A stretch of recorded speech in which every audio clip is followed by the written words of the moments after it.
សន្យាថាស្រឡាញ់គ្នា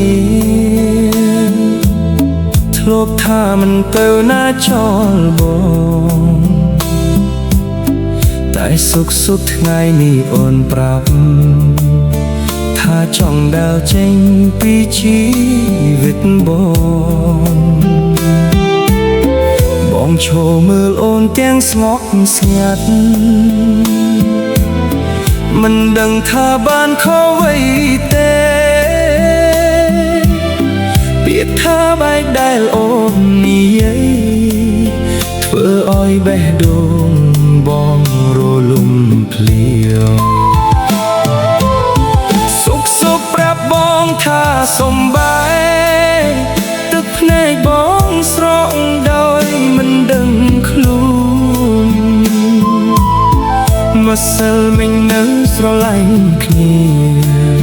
ហេតុអ្វីថ្ងៃនេះអូនប្រែស្រឡាញ់សុខប្រាប់បងថាសំបាយទុកឲ្យបងឈឺចាប់តែម្នាក់ឯងបើអស់ចិត្តហើយប្រាប់ត្រង់កុំឲ្យបងនៅចាំទាំងគ្មានសង្ឃឹមរូបថតចាស់នៅកន្លែងដែលអនុស្សាវរីយ៍នៅតែដកក្នុងចិត្តគ្រប់ទីកន្លែងដែលធ្លាប់ទៅឥឡូវមានតែភាពស្ងប់ស្ងាត់បងជាយាមមិនគិតពីអូនតែចិត្តមិនអាចបំភ្លេចបានព្រោះស្នេហ៍ដែលបងមានឲ្យអូនគឺពិតចេញពីបេះដូងបើមានអ្នកថ្មីល្អជាងបងសូមជូនពរឲ្យអូនសុខតែសូមចងចាំនោះមុំណាក់ដែលធ្លាប់ស្រឡាញ់អូនអស់ពីចិត្តសុខប្រាប់បងថាសំបែទឹកភ្នែកបងស្រក់ដោយមិនដឹងខ្លួនម្សិលមិញនៅស្រឡាញ់គ្នាហេតុអ្វីថ្ងៃនេះអូនប្រែស្រឡាញ់